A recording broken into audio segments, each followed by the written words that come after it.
जय माता दी दोस्तों, नवरात्रि का महापर्व आपके जीवन में खुशियां लाए। माता रानी आपकी झोली धन धान्य संपत्ति और खुशियों से भर दे। माता रानी आपके सभी कष्टों को समाप्त करे। तो सभी सच्चे दिल से कमेंट बॉक्स में एक बार जय माता दी जरूर लिखें। दोस्तों, नवरात्रि का महापर्व 9 देवियों यानी कि 9 कन्याओं को समर्पित माना जाता है। कन्याओं का पूजन करने से हमें जीवन में अपार सफलता मिलती है। हमारे हर कष्ट दूर होते हैं। हमें जीवन में खुशियां ही खुशियां मिलती है और हमारे घर में और हमारे जीवन में हमें शांति मिलती है। तरक्की के नए रास्ते हमारे लिए खुलते हैं, जिससे हमारे जीवन में हमें शांति मिलती है। हमारे घर में खुशियां ही खुशियां आती है। हम नई ऊंचाइयों को छू पाते हैं। हमारे सभी कष्ट दूर होते हैं। साथ ही साथ पितृदोष, कालसर्प दोष, राहु दोष, केतु दोष, मंगल दोष और शनि दोष भी खत्म हो जाते हैं। दोस्तों, इस बार नवरात्रि शुरू हो चुकी है और माता रानी भी धरती पर आ चुकी है। ये माता रानी इस बार हाथी पर सवार होकर धरती पर आई है। माता रानी का हाथी पर सवार होकर आना एक बहुत ही शुभ संकेत देता है। ये बताता है कि हमारे जीवन में खुशियाँ आने वाली है। हर तरफ अब खुशहाली ही खुशहाली होने वाली है। हमारा घर धन धान्य से भरने वाला है।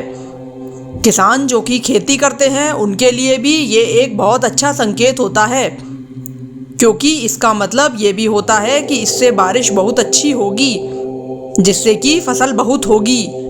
इसलिए इस बार के नवरात्रे बहुत ही खास और बहुत ही शुभ माने जा रहे हैं। इस बार नवरात्र 15 अक्टूबर से शुरू हो चुके हैं और ये नवरात्र 23 अक्टूबर तक चलेंगे। दोस्तों, नवरात्रि की अष्टमी और नवमी तिथि बहुत महत्वपूर्ण है, क्योंकि इस दिन कन्या पूजन किया जाता है।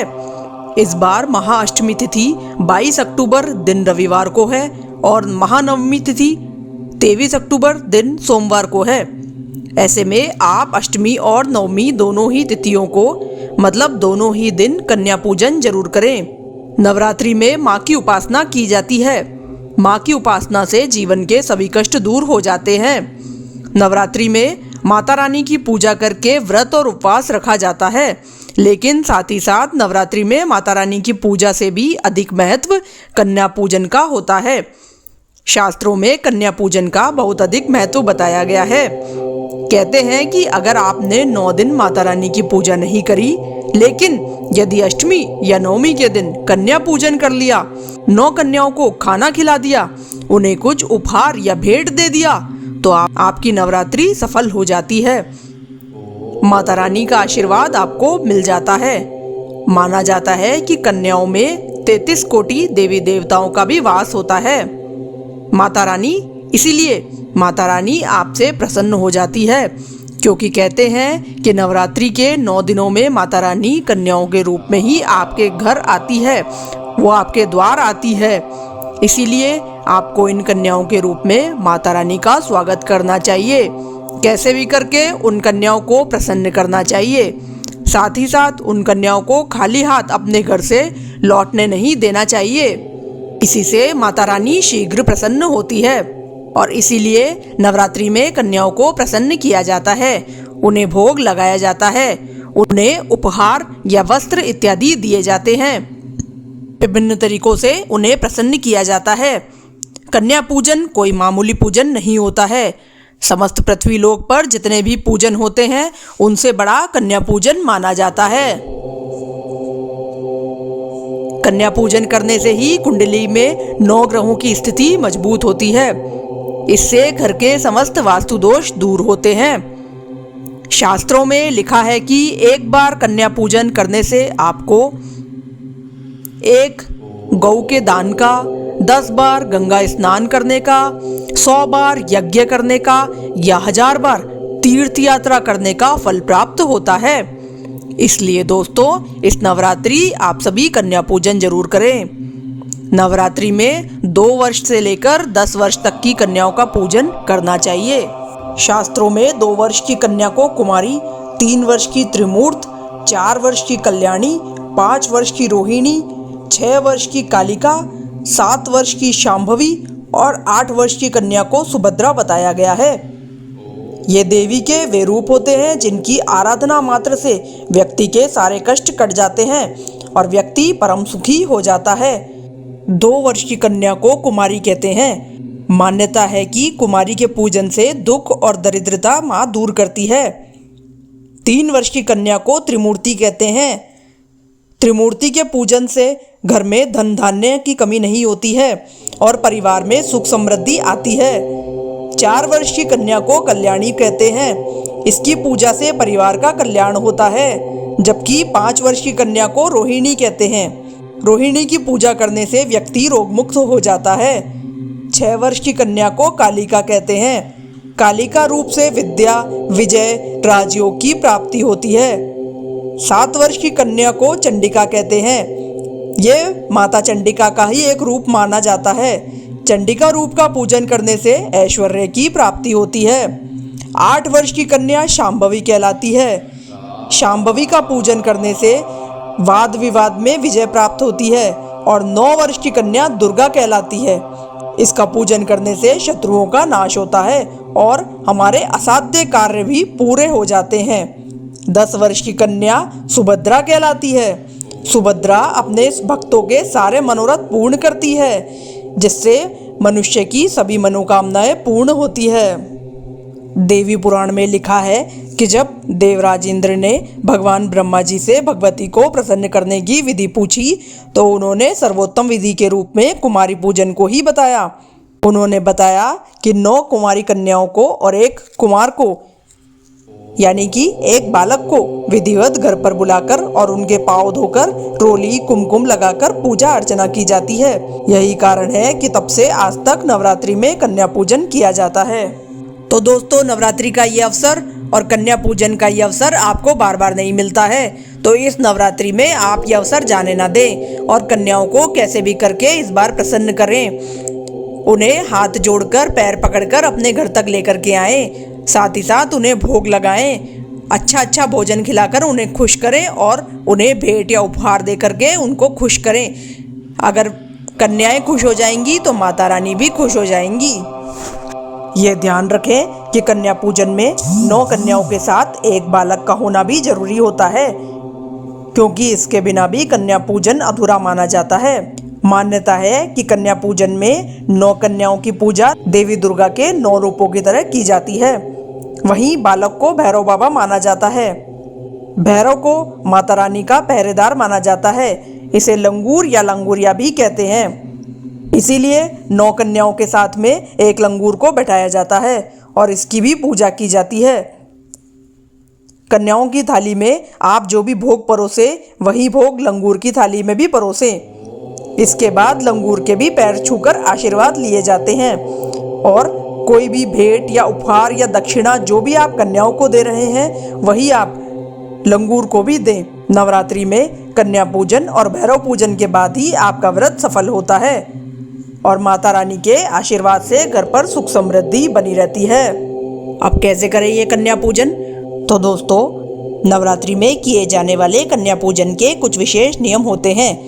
अगर आप इन नियमों को और इन विधि विधान को ध्यान में रख करके पूजा करेंगे तो यह आपकी की गई पूजा कभी भी निष्फल नहीं होगी, बल्कि उसका फल आपको निश्चित रूप से मिलेगा। तो दोस्तों, कन्याओं को सबसे पहले निमंत्रण देकर अपने घर बुलाना चाहिए। जब वो आपके घर आए तब पानी और दूध से उनके चरण धोने चाहिए। उसके बाद उनको बैठने के लिए एक साफ सुथरा आसन देना चाहिए जिस पे वो विराजमान हो सके।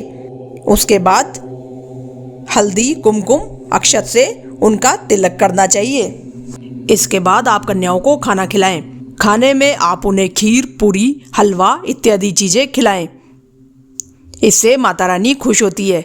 लेकिन ध्यान रहे कि ये 3 चीज़ें आप उन्हें नहीं खिलाएं। नंबर 1, प्याज लहसुन। कन्या पूजन में खाना खिलाते समय आप खाने में प्याज लहसुन का इस्तेमाल बिल्कुल भी नहीं करें। साथ ही साथ किसी भी रूप में कन्याओं को आप प्याज लहसुन नहीं खिलाएं, क्योंकि इससे माता रानी नाराज हो जाती है। नंबर 2, खट्टी चीज़ें। जब भी आप कन्याओं को खाना खिलाएं तब उन्हें खट्टी चीज़ें कभी नहीं खिलाएं, क्योंकि माता रानी इससे भी खुश नहीं रहती है। और नंबर 3, कुरकुरे चिप्स।